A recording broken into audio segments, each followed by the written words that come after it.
Olá galera, seja muito bem-vindo ao meu primeiro vídeo aqui neste canal que eu decidi criar devido a uma enquete que eu fiz lá no TikTok e muitas pessoas disseram que se eu fizesse alguns vídeos sobre arte, eles assistiram, algumas pessoas disseram que não, mas faz parte da nossa vida. Então eu decidi criar esse vídeo para defender um ponto. Quando a gente vai em museu, a gente vê aquele tanto de obra de arte, a gente pensa que aqueles artistas não eram seres humanos como a gente. E hoje, nesse vídeo, eu vou te provar que muitos deles eram capazes de fazer coisas muito loucas para chegar e concluir suas obras de arte. Muitas vezes eles ficaram loucos e muitas vezes eles fizeram coisas que é bem difícil de acreditar que um artista faria para chegar no resultado final de uma pintura. Então foi pensando nisso que eu decidi fazer esse vídeo sobre algumas das pinturas mais bizarras já feitas no mundo. Enquanto eu passo esse vídeo, eu vou deixar aí uma ilustração minha, processo de uma ilustração que eu fiz. Espero que vocês gostem, então se acomodem nas suas cadeirinhas, peguem um lanchinho e vamos para o vídeo.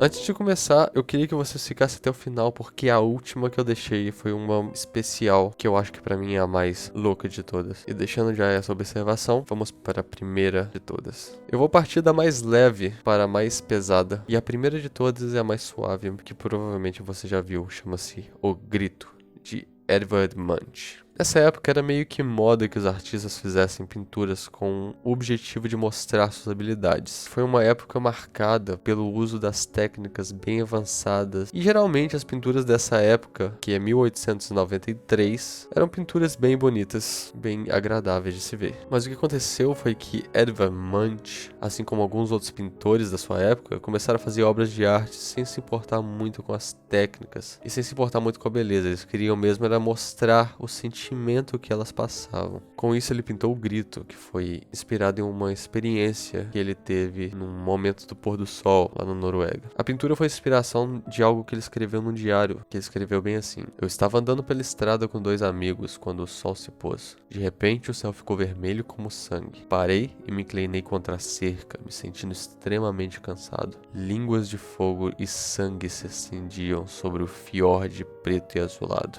Meus amigos continuaram caminhando, enquanto eu fiquei para trás, tremendo de medo. Então eu ouvi o enorme grito infinito da natureza. Se você ver a pintura, você vai ver que tem um homem desesperado e que a pintura nada mais, nada menos mostra do que um ataque de pânico que ele teve diante daquele cenário do pôr do sol. Como a gente já sabe, o pôr do sol é um momento bem relaxante do dia, mas Munch teve uma experiência bem diferente. Ele se sentiu ameaçado, com medo. Isso acontece com muitas pessoas, é que as pessoas têm muitos ataques de ansiedade, têm crises existenciais, e às vezes com cenários, mesmo que sejam cenários bonitos, eles desesperam e têm ataques muito fortes de pânico. Quando ele estava andando com os amigos e viu o pôr do sol, ele não se sentiu relaxado. Ele se sentiu com medo. Medo da força da natureza que exerce sobre ele. Medo de que talvez um dia ele fosse morrer. Quem sabe? E foi tão forte que ele decidiu colocar esse desespero nessa pintura, que hoje é famosa no mundo todo. Como você pode ver nessa pintura, ele não usa muitas técnicas bonitas, é muitas pinceladas fortes. E seu objetivo, como eu falei antes, era apenas mostrar seu desespero. Nada mais.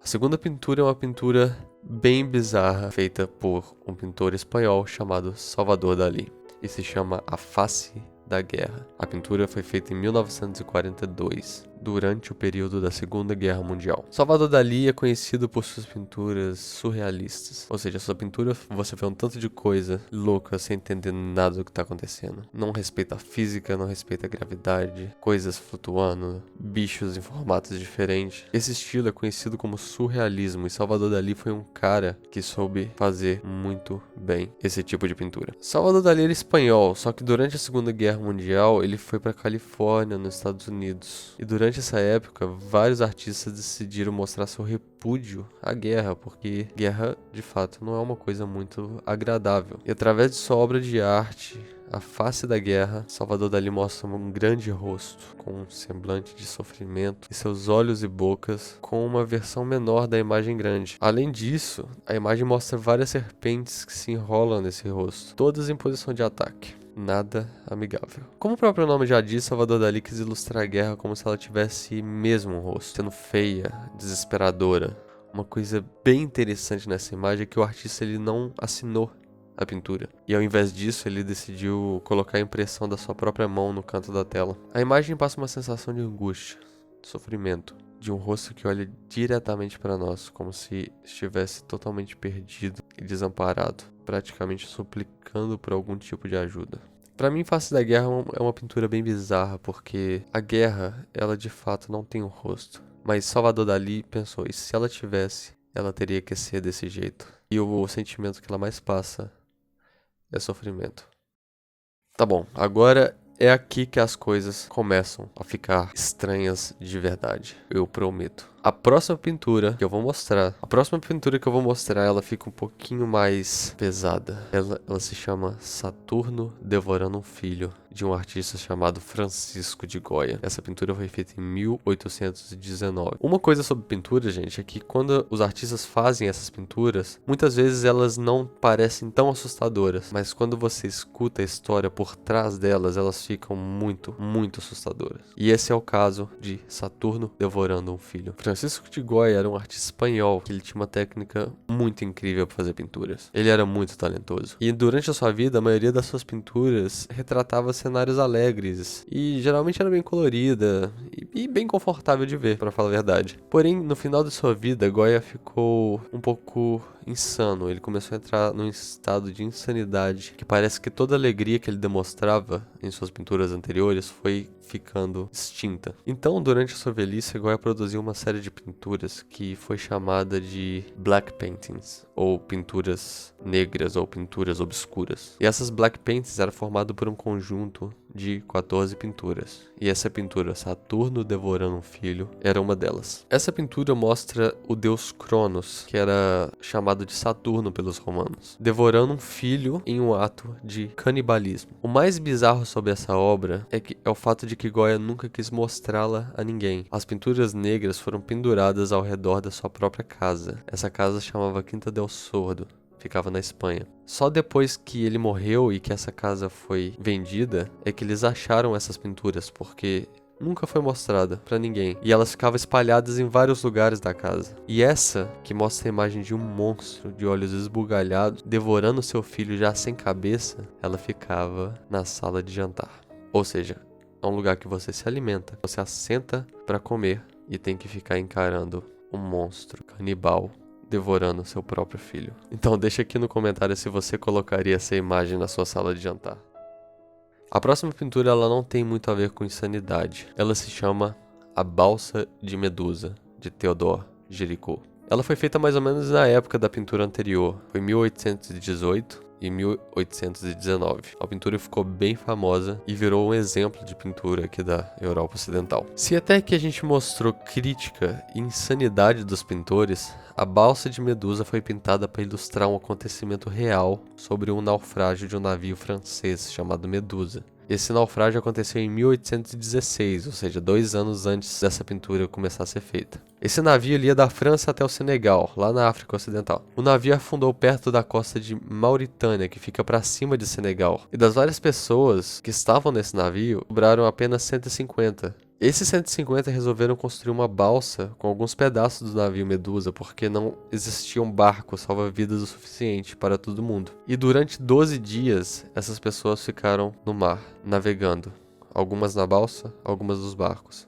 150 pessoas. Imagina, 12 dias em alto mar, sem ter o que comer. E você não pode beber água do mar, porque a água do mar é salgada. Inclusive, se vocês ficarem perdidos sobre o mar, nunca beba água do mar.